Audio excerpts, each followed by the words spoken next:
Veterans are the lifeblood of American freedom, serving in some of the harshest situations to secure that freedom across the globe. This is the Lounge with Legends show, celebrating their transformation from battlefield to business. The Lounge with Legends show with Marty the Moac Martinez and James A. Phelps, a.k.a. Spartan 6.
Hey, we're live.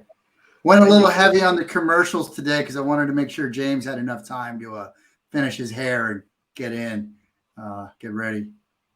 You have to use what you have, brother. You got to use what you have. So I was actually looking at an email. I just got an email just with 10 seconds ago from Sir Jonathan Bowman Perks, and he's got to reschedule his episode tomorrow with myself. He's going back. He had some issues with complications from that procedure he just had. Oh my so goodness.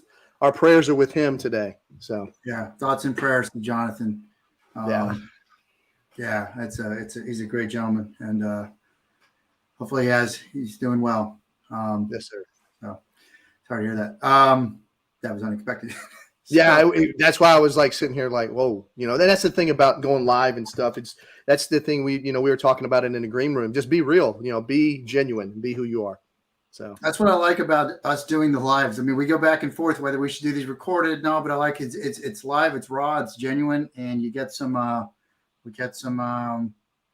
unexpected emotions and okay, I'll admit it. You got me crying one time, just once. This is now the 29th episode or so. So I mean, you only caught me crying one time. So It's all good. So we've got a couple of big events coming up. Huge. You want to talk about the one that's closest? Well, I guess it's what is it next weekend? First weekend in November. Tonight. Oh, tonight the bar event. The bar, yeah. JB Hasso, he was on our episode with the Courageous Ones. He's got the before after action review for transitioning veterans. It's an amazing thing. He basically started it is for transitioning service members to dial in. Right now it's focused at Bliss and Bragg, but it's Zoom. So the power of Zoom, you can dial in from anywhere. And it allows people to come in who've already transitioned and come in with lessons learned. And it's a before after actions review. So tonight I'll be speaking, and we're going to be, my focus will be on the, much like our show, the transformation. Transition's easy. Transformation, that's a tough mother if you don't get your brain housing group straight. So we'll be talking about I'll be dialing in from gymnastics. Today is Wednesday night gymnastics. So I'll be taking my 5-year-old daughter to gymnastics. So I'm a gymnastics father. I may or may not be able to get out there and do a couple cartwheels. We'll see. I'm proud of you. I've been seeing your moves on TikTok. You've been doing pretty good. So we got that tonight. And then coming up, the one you were talking about is in Houston. You want to talk about that? Yeah, we're flying into Houston for the HAV mission in support of Stephen Kuhn and Lane Ballone's event. They're having a big event there. We're going to be also one of the coaches there that will be able to provide what we do specifically and how we help veterans communicate and tell their story through the power of story. Right. Yeah. The HAV is the Humble Alpha Veteran Empowerment event. And so you guys know they were on our show this summer separately. And then they were also, we had them together as part of our JTF 214 podcast as well for our Marketing Minute Monday. So it's going to be a great event. Lots of veteranpreneurs coming in, surging and learning a lot from the people there. And then after that, we're going to be the next weekend, we will be with Triple Nickel celebrating their 1-year anniversary in San Antonio, Texas. And we may or may not have a surprise for Veterans Day here locally in Raleigh, North Carolina, but I won't say too much about that. Oh, but we do have our Veterans Day special coming up, 90-minute special. We do. Where we're going to talk about, again, as we always talk about, the transition and transformation. And so we've got some great guests on already lined up, trying to secure a few more. And we're still looking for a few sponsors. We're working with one right now that we're trying to get. So a lot of good stuff coming on. But right now, I'm excited for who we have right now.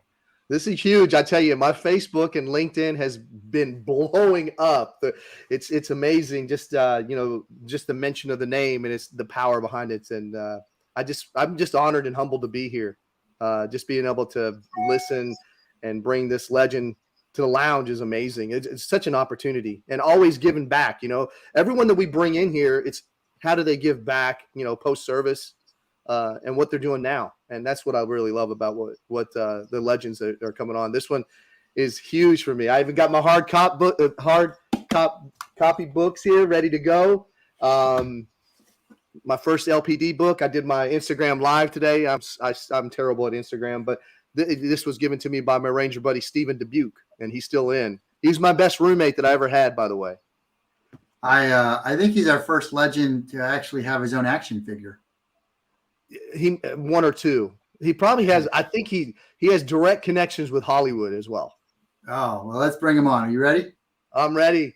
Let's go. What's he doing? I think he's waiting for Irene to be called. I'm not sure.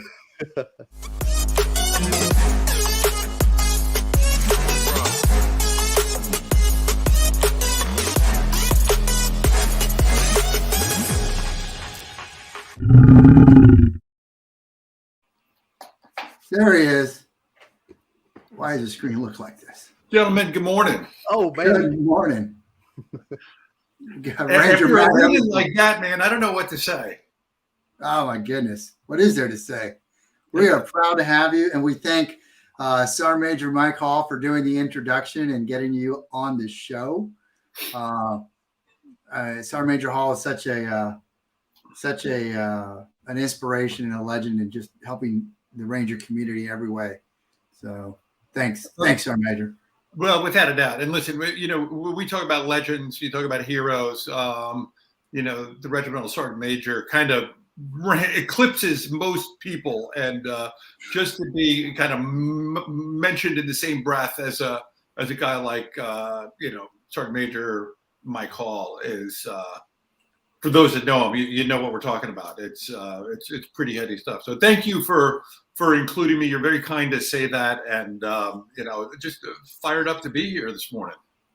Yeah, it's exciting. I was waiting though, because I wore this jacket last time. Sergeant Major Hall, he busted me out on my bright jacket, so I said, you know what, I'm going to bring another bright jacket in for this one. So I figured you'd do the same thing. No, listen, I'm like the most vanilla dude that there is. I mean, truly, if there's one thing, the older I get, like the more just staid and conservative I am. And I mean, this is the South Florida uniform, but that jacket, James, is it's groovy. You're a sharp looking guy, and I applaud you. You were talking about hair. Wish I had it, but you work with what you got, right? Airborne. So Matt, as we start off every show with our legends, walk us through your call to serve. What was, you came in the military. What was that calling? Yeah, no, listen, this is, and I'm sure it's like a lot of guys and gals, and regardless of age, and just, to paint this picture, I enlisted in 1987. So, if you're, over the age of, 50, you remember this. But, Cold War time, I grew up, in the Cold War. And so all through the 80s, lived through that experience with Jimmy Carter and the Iranian hostages, everything in Central America when Ronald Reagan was, the commander in chief. And so this idea was there'd always be something you would do. Like, my buddies and I were always like, yeah, we're all going to be in the Army, or for whatever reason, somebody wants to be in the Marine Corps and fly jets. But it was this idea that, you would, of course you would go serve your country. Just didn't really have a spot on the wall or on the map, so to speak. But for me, it was more of a forcing function. I went to college because I just assumed that's what you were supposed to do, and rapidly declined and gutted it out for a few years, and wound up being asked to take a little sabbatical. And I remember specifically, I was home working at my mom and dad had this lumber yard, and I'm delivering sheetrock, and one day in comes this kid I went to high school with, who I assumed was still in college, but he really looked sharp. I mean, he really had that very confident look fit and everything. And we started chatting, and he's like, "No, man, I failed out of college a couple of years ago and enlisted and was in Berlin at the time." So again, 1987. Yeah, Berlin's divided, and land in this plane. It was like the coolest thing I ever heard. Listen to his stories of being in, and I'm like, that's it for me. So long-winded answer to your question. It was one of those, I kind of just assumed I would do it, but I didn't really know when. And then, disaster struck and forced me into it. And man, I never looked back. That kind of reminds me of like Nick Baer's answer when he was talking about it. Was it his cousin who came back and was like, dude, that sounds amazing. I need to do that. And so, yeah, no, it was. It was like a novel. This guy's watching him trade spies across the bridge and Checkpoint Charlie and doing, live patrols, on the Czech border. I'm like, I'm fired up for this. Let's go to the show, man. That's awesome. So what was your first assignment? So my first assignment was in the 10th Mountain Division. And, this is one of those God works in mysterious ways, truly is the only answer I can give, because, I didn't know anything when I enlisted. Most of us didn't, no matter how much research, we do, we really don't think so. And I wound up ultimately enlisting in an open contract. The recruiter, hook, line, and sinker got me. So I wound up the only thing guaranteed was that I was going to be in the infantry. And, you think about that for a second. Could have been anywhere in the world, but wound up in a cohort unit going up to Fort Drum for this, they reconstituted the 10th Mountain and this new light infantry division. And so, this is really cool. We haven't had a light infantry unit in, maybe even forever. So, whole basic training battalion winds up at Fort Drum in early 1988 as infantrymen, really knowing nothing about nothing. But that's where it all began for me. That's amazing. Yeah, that's I was similar. I did a cohort. I signed up for an airborne contract, and they were sending me to the elite airborne unit of 7th Infantry Division. Yeah, exactly. If you know, you know. It didn't exist. Luckily, I got to 30th AG at Fort Benning, and that's when I met the ranger coming in and goes, he wants to be a ranger. I'm like, oh, thank goodness, please. Take me now. No, it's off to rip from there. But that's awesome. So how did you get to 3rd Ranger Battalion? Yeah, well, a bit of a sort of a circuitous route. Back to when I enlisted, I remember walking into the recruiter's office, and at the time they had this great, they really did. And the Army sucks generally with its marketing campaign. Sorry if you're in marketing for the Army. We're trying to help them. We're trying to help them. Oh, it's just brutally bad. And I'll even tell you some more real-time stories of how much it sucks. But at the time, they had these great recruiting posters. There was this picture of this really handsome Black Ranger.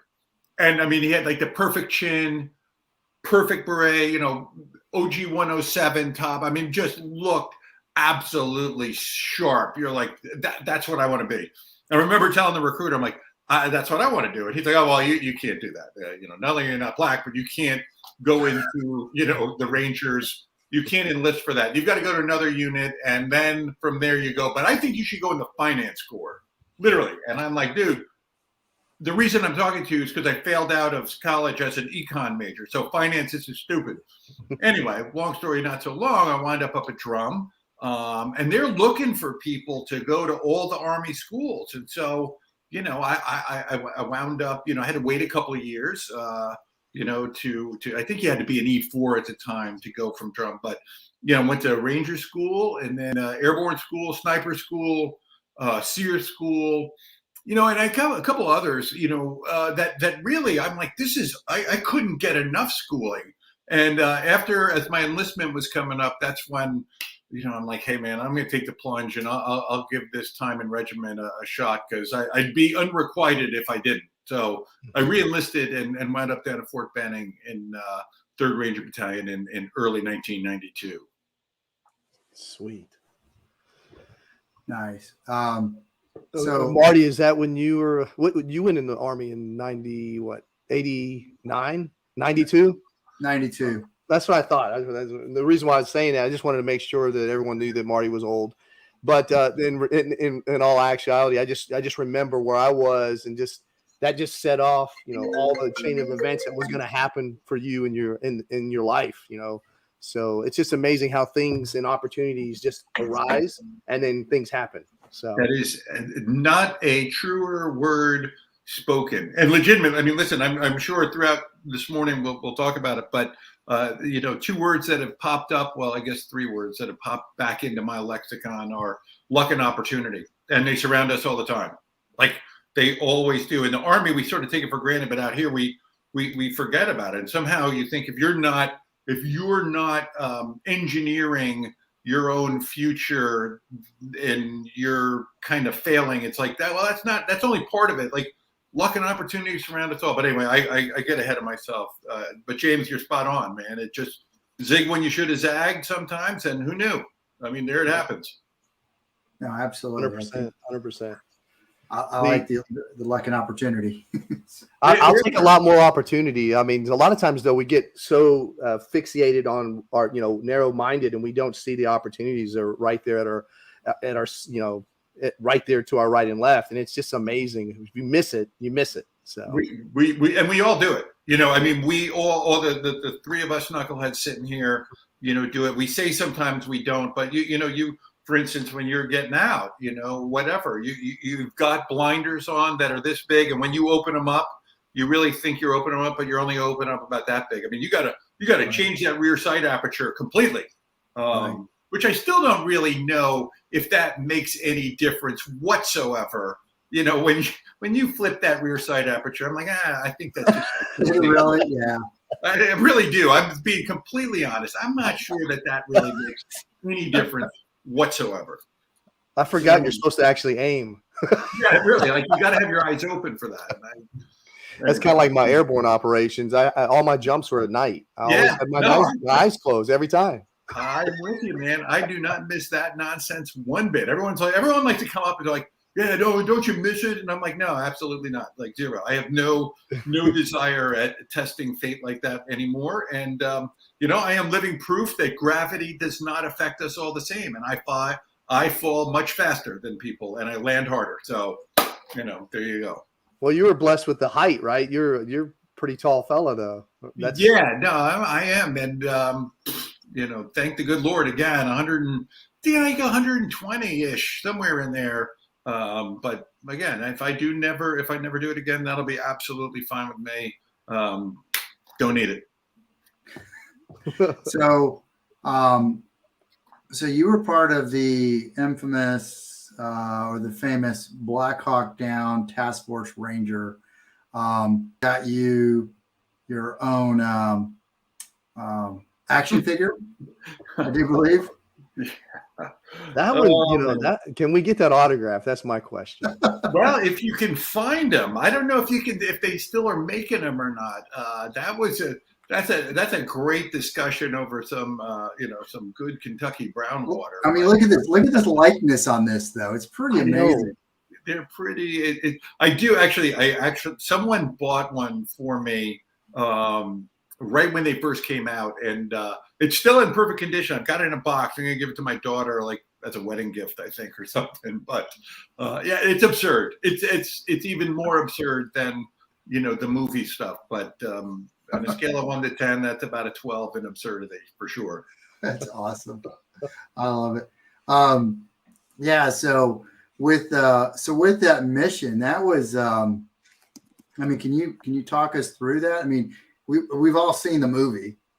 James did his LPD on the book, but from your account, what the different part of it is? What are the takeaways that you carried with you through life, and the lessons learned that you just carried on to as you were a first sergeant, that you carried on to your platoon daddies and your squad leaders, and like, look, this is what I learned, or even your officers that you trained.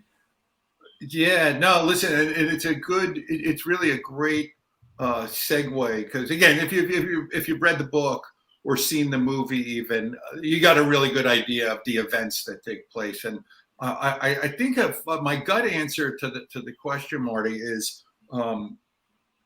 Blackhawk Down taught me the reality of combat. Because before that, Cold War, it's like, man, I want to go to the show, I want to go to the war, I want to go fight bad guys, all this stuff. And it's easy to say that when you've never been shot at. And of course, here we are, 28 years later, and it's easy to sound really brave about it. But the reality is that, you go on these missions, you being anyone, doesn't matter whether you're Ranger, Group, SF, Delta guy, SEAL, or an engineer in fill in the blank. You go on these missions, and what you realize is that the best trained, best equipped, best educated military in the world can still fall, mortally on the field of battle by the most, unsophisticated, ill-equipped, poorly trained, enemy on any given moment of any given day. And that really is a shock. It certainly was to me. I mean, we're like this ragtag bunch of people from the Stone Age we're fighting. And yet, 18 soldiers killed, on October 3rd, a couple times Mountain, and then, Matt Ryerson, the day on the 6th, helicopter shot down, the whole thing of, that's reality. And the sort of the Siamese twin to that reality, though, is that this perception of wins and losses or mission accomplishment, it's different for soldiers than it is for the public perception. So, for instance, in Blackhawk Down, they're like, holy mackerel, Americans dead, horrible stories, all this stuff, helicopter shot down. But nobody stops to think that mission was accomplished that day. And it's bittersweet, and it sounds a little bit like, sour grapes, but the reality is like, no, man, that is the reality of combat. When you go out to do a mission, whatever it is, you risk lives. You just do. And that means that leaders or civilian leaders need to actually really, really think deeply about what this is going to mean. And how are you going to look at a mother or father or sister or brother, husband or wife, and say, this is why your spouse, is dead and got a flag draped over him. But we did this good thing. Strategically, it wound up, of course, being a failure with change, the administration foreign policy. But I hammer on that idea because that's the biggest thing. You can't have any illusions of guaranteed victory going anywhere on this pebble we call a planet just because you're wearing an American flag. I mean, you just can't. And again, we don't want to damper anyone's enthusiasm and fighting spirit, but they have to understand that this is legit. This is real. And we've got to be prepared for that. So again, I don't mean to bring it down, into maybe a less than enjoyable or fun chat, but that is the reality. It's serious business for serious boys and girls, and doggone, we learned that in spades, on October 3rd and 4th for sure. Does that make sense? I hope that. No, absolutely. So I spent, once I transitioned over as an officer, I spent the majority of my time as a planner at the theater army level, and I really looked at the strategic, operational, and tactical objectives. And so what you're talking about absolutely makes sense. Operationally, we hit our goals. We hit the mission. Tactically, did we fail? No, we still hit it, but the risk, where was there? Was it calculated? I don't know. I was still a private at the time. I was maybe a Spec 4. I don't know. But so I think for us, the reality was, holy crap, because I was in 1st Battalion over here, hearing about what was coming over. We weren't expecting that. We weren't ready mentally for, this shit to happen. But as you're saying, and really resonating with that, did we hit the objectives? Did we hit the task and purpose? Yes. Now the risk reward, what was it? I don't know. I wasn't there. I didn't do the risk management worksheet, and it's interesting you're talking about risk because we've got General McChrystal coming next week and he just released a book on risk. So that'll be an interesting conversation if we can get into that next week. Yeah, no, it sure will. Absolutely. And anyway, no, this is the topic we talk about, like, till the cows come home for sure. I mean, sadly, you look at, Somalia today and you're like, is that, what was it worth it? Did we accomplish anything? At the time we did, but, in the grand scheme of things, you're like, they still got guys in rowboats that are, taking over oil tankers. That's kind of messed up. Anyway, it just scratch your head sometimes. We're going to have similar conversations, I believe, with Afghanistan. On the other conflicts is, what is it? And this is now that strategic level is militarily, how are we going to win when you're trying to defeat an ideology? And that now becomes the ideological. Militarily, we can defeat them, but ideological, are we really getting into that? And I've written papers on this kind of stuff and spoken at large about this. But there's the real challenge is, yes, I can defeat them militarily, but ideologically, how am I going to defeat that? There's a large challenge. Fascinating. I love that. This goes back to my what I always tell you, Marty. I don't want to be the smartest guy in the room. I noticed that both of you all have libraries behind you, so you guys are the smart guys. When I used the book and read the book, I use it at the basic soldiering level, AAR. I use it for my soldiers as AAR. Say, hey, look, and it's just like any operation. But I think it started the whole Coin Academy for like Iraq, Afghanistan. So we start those teachings and lessons learned from the Foxhole, so to speak. And I think it was a Monday morning quarterback. Obviously, Monday morning quarterbacking this, you can look back and say, okay, these are the things that we did well. These are the things that we could have done better. So I think that's the biggest takeaway I took from the book itself and the LPDs. And the reason why it was pushed down on us, because at the time, we hadn't had 9/11 happen yet. So this was, the gospel to us. And I can remember just being in awe when I walk in, and I don't know if Marty, you remember Sergeant Dueling, but he was in 3rd Platoon, and he had a scroll on, and you walked in, and everybody would walk in the room, and he was the only one with a combat patch on, and he was treated like God, and that. But anyway, like I said, this is why it's just so important that we keep remembering an AAR and everything that we do and everything and moving forward. But anyway, long-winded, but you guys are obviously the smart guys in the room, because I need to get a library like both of you. That's what I need. Well, it's really just knucklehead stuff, but it's a good decoration.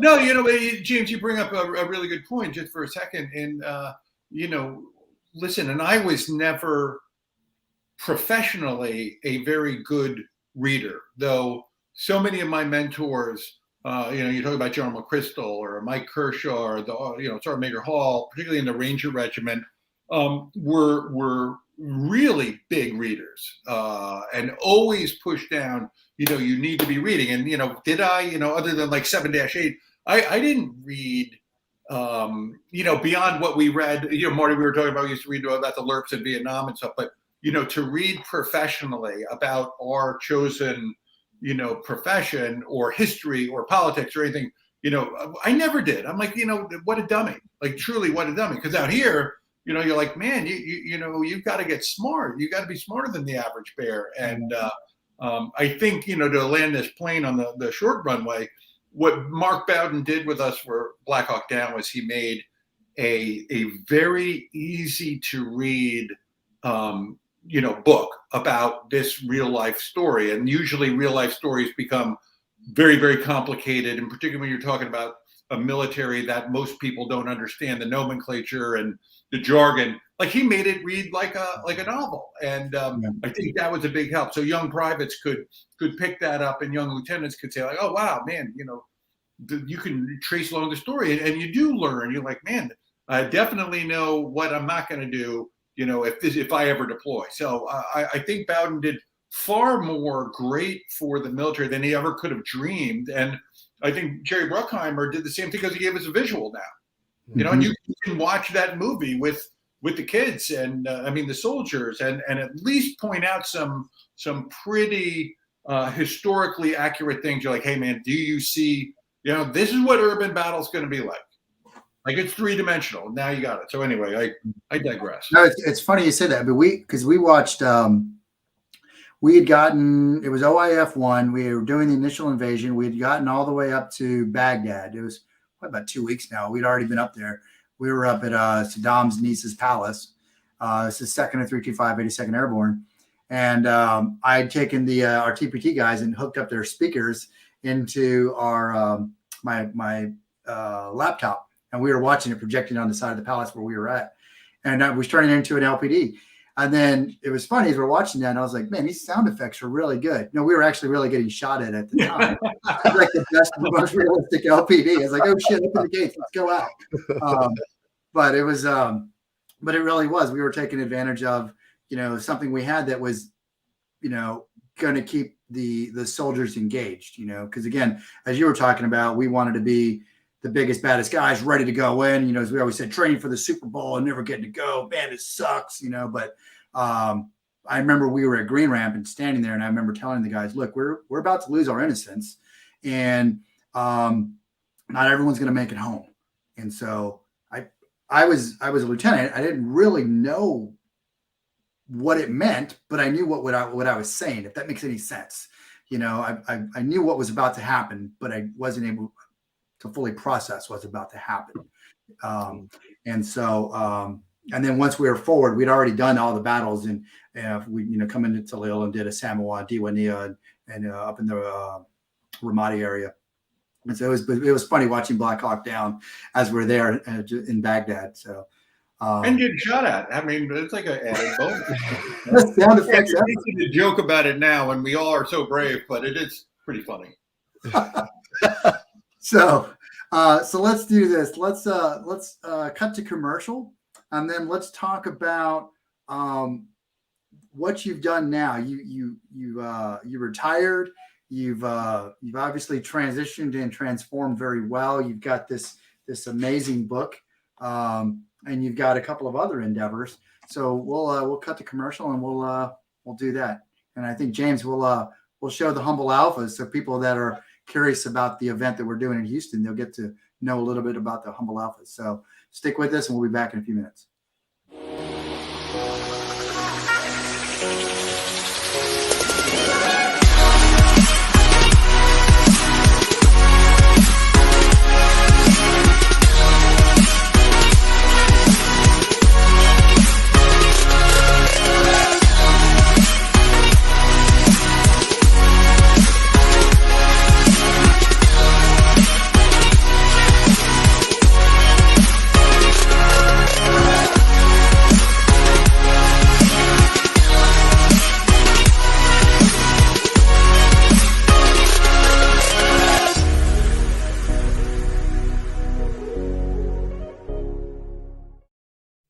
When you see a veteran wearing that new outfit, he was like $1 million. Giving back is key for me, quite frankly. We did an event called Suiting Our Heroes, where we invited everybody to come in and basically donate their gently used suit. Because there's a lot of veterans out there, to be quite frank, that can't even afford a suit. So what we did was we had the community get involved, giving food, giving some soft drinks, and basically come out and donate your gently used suit. What we did with those suits is we went ahead and gave them to veterans that couldn't afford anything because they're gently used. We had them tailored. We donated a shirt and tie to go with that. And guess what? When you see a veteran wearing that new outfit, he was like $1 million. And he knows he can go out there for the next chapter of his life and feel confident about that.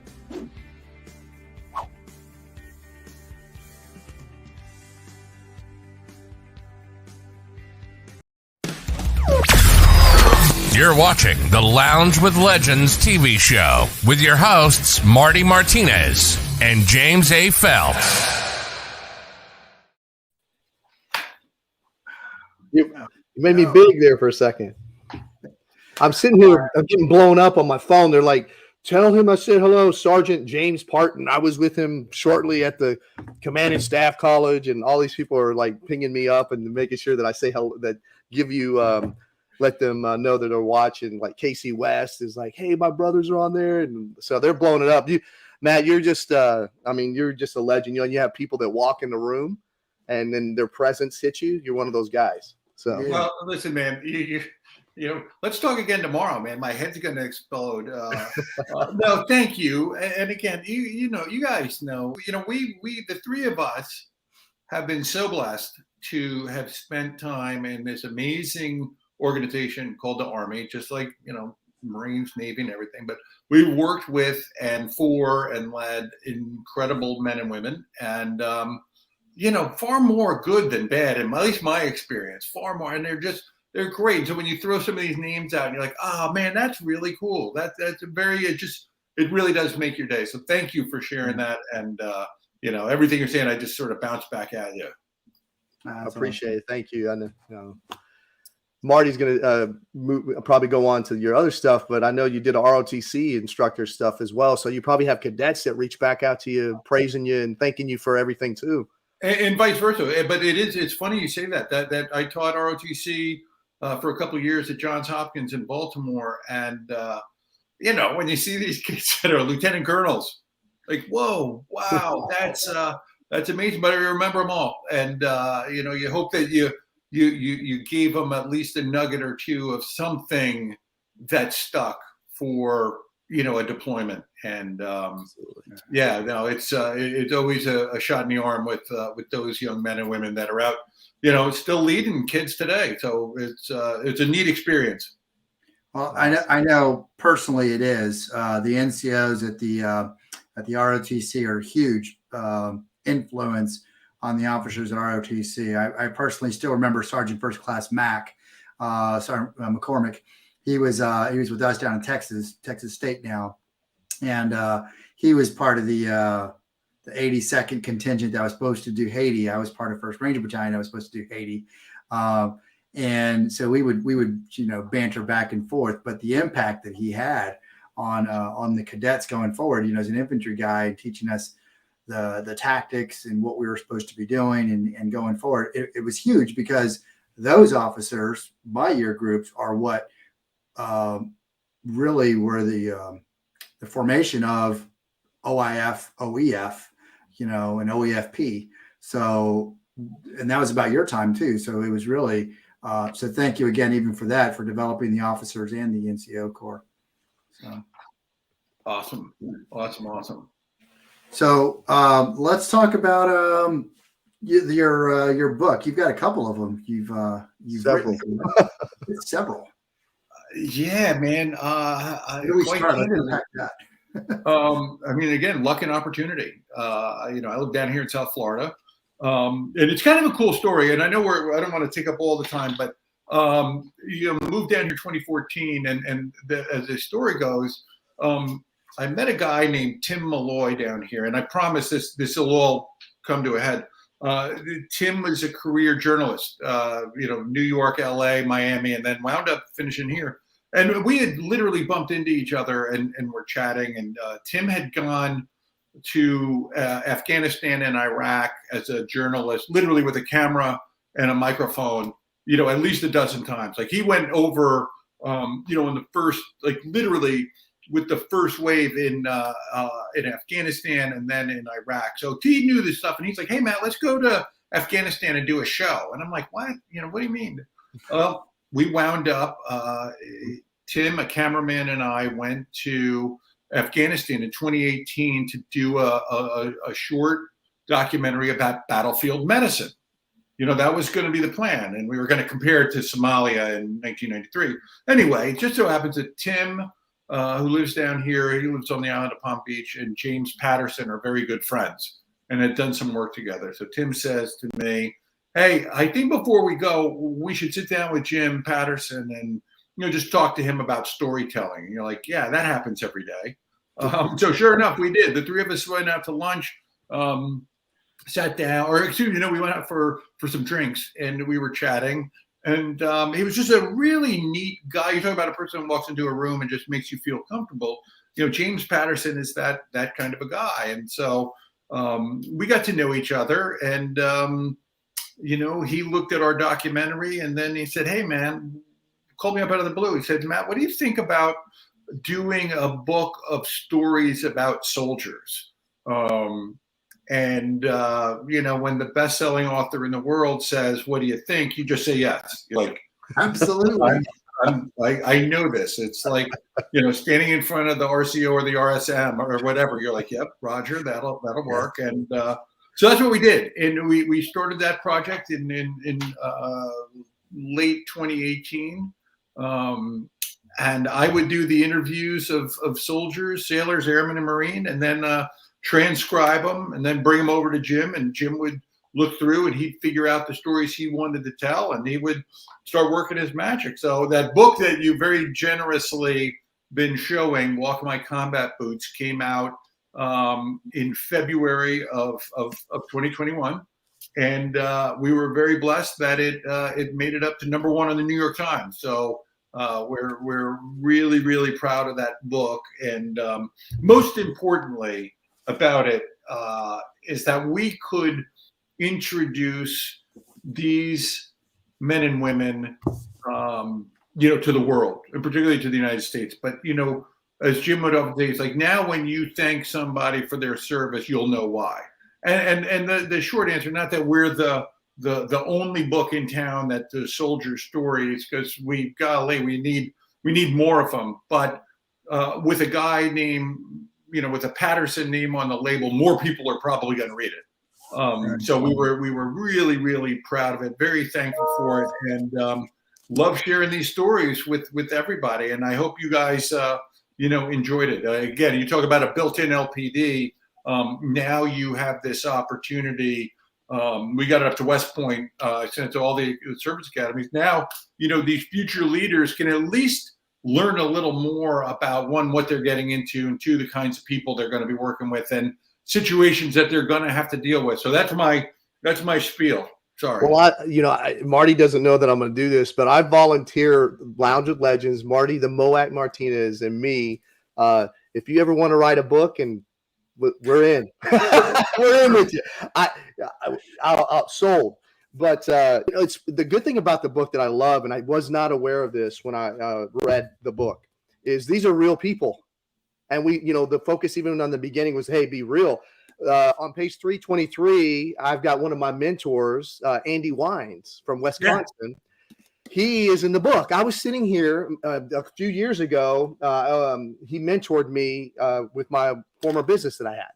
And I went up to his warehouse in Wisconsin. He brought me in under his wing. He said, here's how you do the business, blah, blah, blah, blah. Never once mentioned the book, ever, never once. And then I circled back around, and Marty, everything happens for a reason. Marty makes me read. Yeah, he makes me do this. He makes me read every person's book that comes on our show. And I said, done, got it. So I went out, got the book, turned to page 323, and I said, oh my God, I know this guy. And it was just amazing. And that actually got me excited because it said, Matt and James, they went actually out and got real people. And that's what really motivated me about the book. I was like, man, how powerful. But what I do need, though, and I'll be quiet and get off my soapbox, Marty and I have a competition. And he's got more of these, but I want an autographed version when you come back to Raleigh. I need, if you could, we can link up. I'll get the beers, whatever. We'll get it to the club. If we could get get me a signed copy, oh man, I'd love it. Done deal. We will make that happen for sure. So I look forward to it. I got to help you. Got to help you win. So what I love, Matt, is that I'm going to be honest. I didn't know what I was buying when I bought this. I was like, Matt's got a book. I'm going to buy the book. I'm going to read it. I thought it was your book. What I mean is I thought it was you and James Patterson writing a book. And then as I got into it, I'm like, oh, wait a minute. It doesn't make sense. It sounds like it's someone else's story. And then I realized, oh, wait, this is a collection of stories. Wow, this is so cool because it is, again, it's what we talk about. It's someone collecting and telling our story. And I remember when I was Ranger 4 with KK Chin, General Chin, and we were doing a command brief. And he was writing, he goes, right now our Rangers are out there writing or making history. And eventually someone's going to sit down and write that history. And that's what you guys have done. And that's what I love about it. Because I remember that was 2005 that we were sitting there at Fort Benning, and I'm sitting there and I forget who we were briefing, but we were briefing some GO at the time. And he said that. And I was just like that comment. I was like, man, who's going to write our story? That's right. Who's going to write this story? Yeah. And here you have just a collection of great essays of the story of not just one person, but just a whole bunch of people. That's why I love this book. It's such a great book. Well, thank you. And I would just share with you, the reason that Jim Patterson is so successful. I mean, it's another stream of consciousness, but like do the interview, take a manuscript, give it to him. He whittles it down, figures out the story to tell. And you can watch when you tell people this, they're like, yeah, I could do that. And I'm like, no, most of us really can't, to be able to condense into 50 pages into 5 or 6 that people will read. And then people that are friends with Jim Patterson know, he's short paragraph, keep it short, keep it, so at the end of each chapter, you want to read the next one, and that's what he did here. I mean, it reads like a novel. And, I can't say it enough too. And you guys know this, that the definitive story on war has not been written, nor will it ever be. So it's just, there's just more and more of these stories. And, these guys and gals that I talked to, I thought I knew a lot about the military and certainly, maybe a little bit more than the average bear about combat. But you talk to some, an Andy Weens, and he's like, I got nothing to tell you. And you're like, well, no, you drove over an awful lot of battle space, got blown up an awful lot. You probably saw more enemy than, C Squadron and 375 combined on any given day. Like, they're like, I got nothing. Nobody's got a story that they want to, I don't have any stories that people want to hear. You're like, no, you actually do. I mean, everybody's got a story that everybody wants to hear, at least one good one. Yeah. You got several here though. Yeah. Everyone has one good story, Yeah. And, I love that. And it's, like I said, it's such a great book. Here's the book, Walk in My Combat Boots. This is an unsigned copy. Damn it. I will have mine signed before you do. But I absolutely love it. It's and so what else? So what else? What other book do you have? Yeah. So, well, Jim and I just on let's see, what the 11th of February, our second project together, a book called ER Nurses came out. Yeah. Like I said, smartest guys in the room.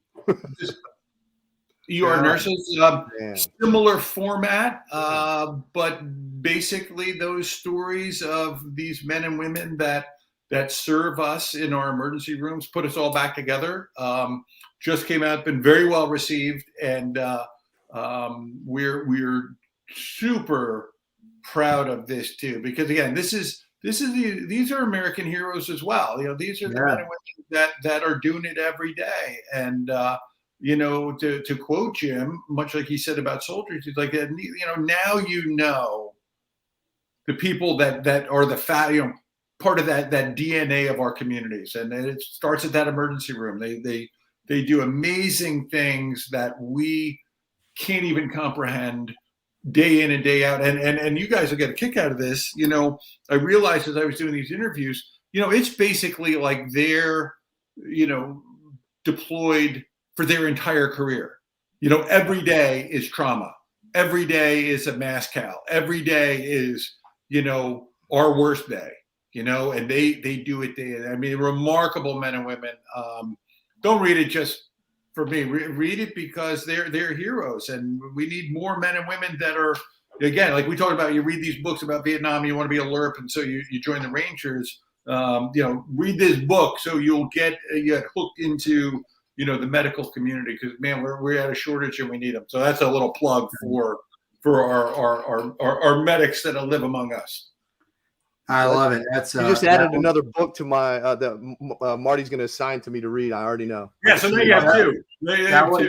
That one resonates. My my sister-in-law Maria, she's a nurse, and she's always deployed all through this COVID to all the hot spots, and she's out there doing all these things in the literally in the Pacific Northwest, in Florida. I mean, all over the place. And God bless her and everyone out there that are doing this in the medical community. So what a great book. I'm excited to get it. It's just been added to my Amazon cart.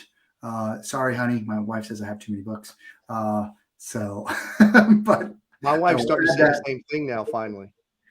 So amazing. Matt, we are getting to that time. So sadly, this one's I think we're almost at we're at a point where we have to turn this into a 90-minute show, but because these could go on forever. But we want to ask you the famous question. So and again, we can't do this show without our sponsor, Salute to Suit. So this is a Freedom Means Salute to Suit moment. So Matt, you've served and you've sacrificed so much for our country, giving up so much. And so we ask you, Ranger Eversmann, what does freedom mean to you? Yeah, boy, that's a good. When people say that's a good question, that's usually they're stalling. But no, that's a great question, because we take it for granted. We all do. It's a ubiquitous term that you throw out, and when we talk about freedom, to me, it's our ability to maneuver. Let me use a non-military word, I guess, but to just move unencumbered by unnecessary rules that fragile humans and failed humans might throw upon us. And when I think about that, it's not that we're all hedonists and let's just go do whatever we want with no kind of rules and measures, but the unnecessary ones. I think that's it. Unnecessary. We should be able to move unencumbered whenever we go. And of course, for those of us that have been, in one of these noble professions, we do that on the global level. But much like these nurses and these policemen, they contribute to the overall ability for us to live in a civil and just society, again, without unnecessary and cumbersome rules that are just thrown out to subjugate us. I guess that's That's it. So it was a long kind of try to sound smart answer, but it's the ability of us to just go out and live and not let anybody put things on us for their own good and not for ours.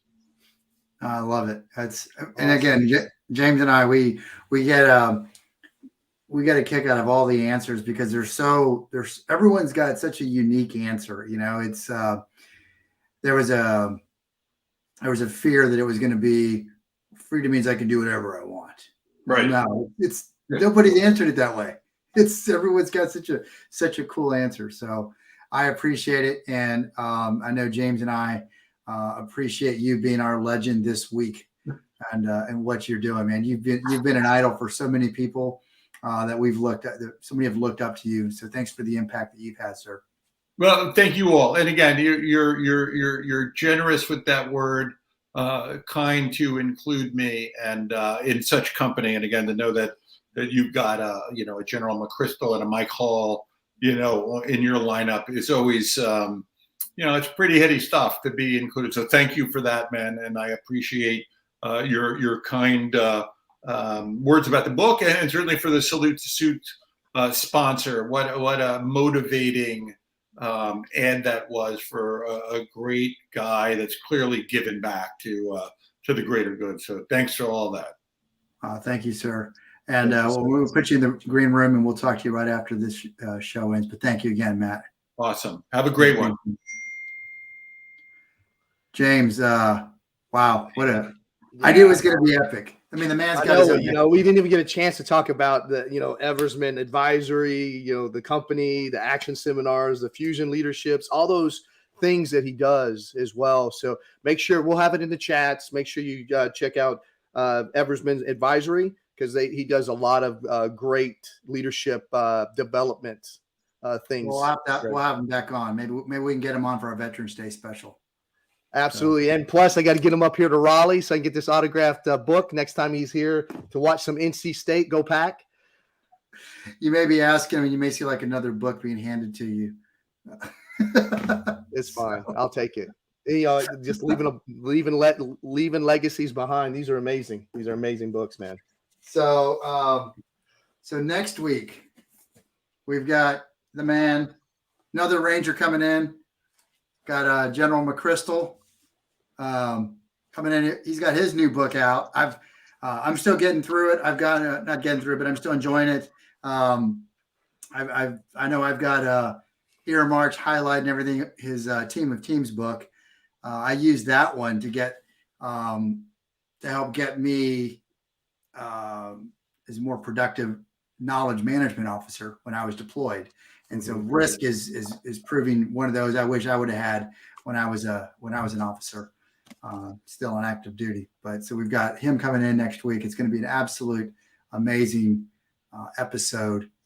And what is a big question you want to ask him? I'm going to ask him if he'll come and sign my leader's edition of my book because you probably already have this autographed as well. We do have it. Marty, the Moac Martinez. This is one thing, But no, I just just once again, just humbled to be able to bring their stories to others. Our goal is just to help one vet a day. If we can help one veteran a day by providing the Legends message to them, that's what we're here for. So it's just about a life of service. All right. And then we got Halloween coming up. So be safe out there. And it'll be good. So we've got it's gonna be a good weekend. So we got a lot of road trips. We're flying to Texas a lot here. We're gonna fly to Texas here. It looks like twice. I know. So we got that, and then we got another Ranger coming in after another Ranger Hall of Famer. So we've got John McChrystal, Arhoff, and then after that we've got Ranger Stephen Barry, my old chaplain. So absolutely amazing. So all right, buddy. Well, it's been awesome, and we're glad that we had Matt Eversmann on, and I guess this ends the show. So thank you. Thanks for tuning in.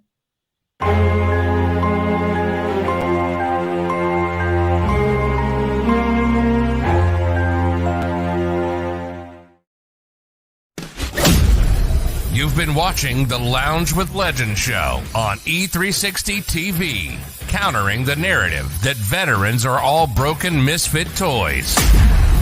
Veterans are the lifeblood of American freedom. Serving in harsh situations, coupled with their training, have forged them into some of the most resilient and capable leaders in the world. And that's where we come in, celebrating the success stories, taking you on a journey of transformation from military to business.